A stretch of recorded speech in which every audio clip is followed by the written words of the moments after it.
கத்திரிக்காய் முருங்கைக்காய் போட்ட சாம்பார் நம்ம ட்ரெடிஷ்னல் முறைப்படி எப்படி செய்கிறதுன்னு பார்க்கலாம். இதுக்கு ஒரு குக்கரில் 1 கப் அளவுக்கு துவரம்பருப்பு எடுத்து அதை ஒரு தடவை அலசிட்டு தண்ணியில் ஒரு அரை மணி நேரம் அளவாவது ஊற போட்டுக்கலாம். இந்த மாதிரி ஊற வைக்கிறதுனால இதில் இருக்க சத்துக்கள் நமக்கு முழுமையாக கிடைக்கும். அதே மாதிரி செரிமானமும் ஈஸியாக நடக்கும். பருப்பு வேக வைக்கிறதுக்கு அதில் நம்ம சேர்க்குறதுக்கு சாமான் எடுத்து வச்சுருக்கேன். நல்லெண்ணெய் ஒரு அரை ஸ்பூன் அளவுக்கு போட்டுக்கலாம். பெருங்காயம் உருட்டி வச்சது 2 போல் போட்டுக்கலாம். அரை ஸ்பூன் அளவுக்கு மஞ்சள் தூள், 10 போல் பூண்டு போட்டுக்கலாம். பருப்பை குக்கரில் 2 விசில்லேருந்து 3 விசில் வரைக்கும் வேக வச்சுக்கலாம். ரொம்ப குழைய வேக வச்சாலும் சாம்பார் டேஸ்ட் இருக்காது. அதனால் ஒரு 3/4 வாசிக்கு மேலே ரொம்ப குழையாமல் வேக வச்சுக்கலாம்.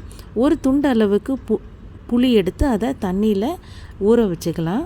பருப்பு வெந்ததுக்கப்புறம் அதில் நறுக்கி வச்ச 2 தக்காளி போட்டுட்டு ஒரு 1/4 வாசி போல் வெங்காயம், ஒரு முருங்கைக்காய் போட்டுருக்கேன். அதுக்கப்புறம் கரைச்சி வச்ச புளியை ஊற்றிக்கலாம்.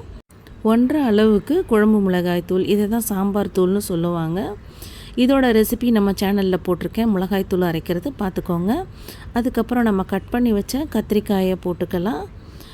தேவையான அளவு தண்ணீரும் உப்பும் சேர்த்துட்டு நல்லா கிளறி விட்டுட்டு ஒரு சவுண்டு விட்டுக்கலாம்.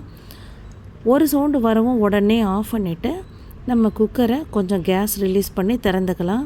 காய் ரொம்ப அதிகமாக குழஞ்சிரும் குக்கரில் வேக வைக்கும்போது. அதனால் கொஞ்சம் பார்த்து ரொம்ப குழையாமல் எடுத்துக்கலாம். அதுக்கப்புறம் நம்ம இப்போ சாம்பார் தாளிக்கலாம். ஒரு கடாயை அடுப்பில் வச்சுட்டு அதில் தேவையான அளவு எண்ணெய் போட்டுக்கலாம்.